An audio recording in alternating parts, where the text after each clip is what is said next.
إيه هو كلف الحمل؟ طب هل كلف الحمل ليه علاقة بجنس الجنين؟ طب بيظهر إمتى؟ وإيه هي مشاكله؟ وإيه الأماكن اللي بيظهر فيها؟ طب يا ترى بيروح بعد الولادة؟ واحدة واحدة، كل الأسئلة دي أنا هرد عليها، بس الأول ادخلي على اللينك واعملي اللايك.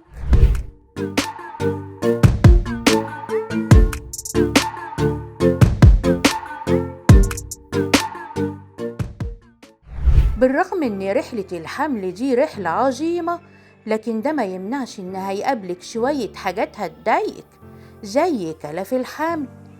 كلف الحمل ده عبارة عن فرط تصبغ في الجلد اللي هي صبغة الميلانين، فبيحصل الكلف في فترة الحمل نتيجة التغيرات الهرمونية، وبيظهر في الوش بصفة خاصة.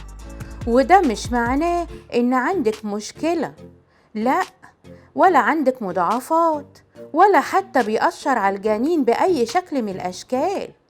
هو بس بيأثر على حالتك النفسية بشكل كبير، وخصوصا أصحاب البشرة الداكنة، علشان هم أكتر عرضة للكلف، لأن بطبيعة بشرتهم نسبة الميلانين أكتر نشاطا عن الطبيعي، فبيظهر كلف الحمل على شكل بقعة بنية زي النمش، يجيلك في الخدود، حوالين العين، على قرتك، على شفايفك، والسبب هو تغيرات هرمونية.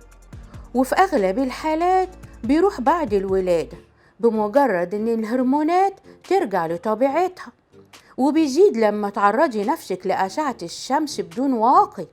وكمان بعض المنتجات اللي بتعتني بيها بتاعت البشرة ومستحضرات التجميل لازم تركزي في اختياراتك، ده غير العوامل الوراثية واضطرابات الغدة الدرقية. طب امتى بيجي الكلف عند الست الحامل؟ بيجي في أي وقت، لكن بيزيد بعد الأسبوع 12 لما الهرمونات تبتدي تزيد، وأوقات بيظهر الكلف بعد الولادة على طول. وآخر حاجة بقى هقولها لكم، إن مفيش علاقة بين الكلف وجنس المولود، بطلوا بقى افتكاسات. وكمان مش ضروري إن كل ست حامل لازم يجيلها كلف الحمل، وأهم حاجة الوقاية.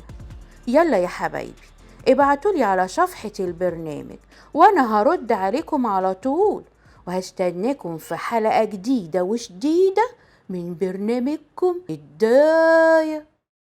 أبليكيشن الداية تقدري دلوقتي تعرفي منه أقرب صيدلية ليكي والرات بتاعها كام، ده غير عناوين ومواعيد الدكاترة، وكمان المعامل وخدماتها.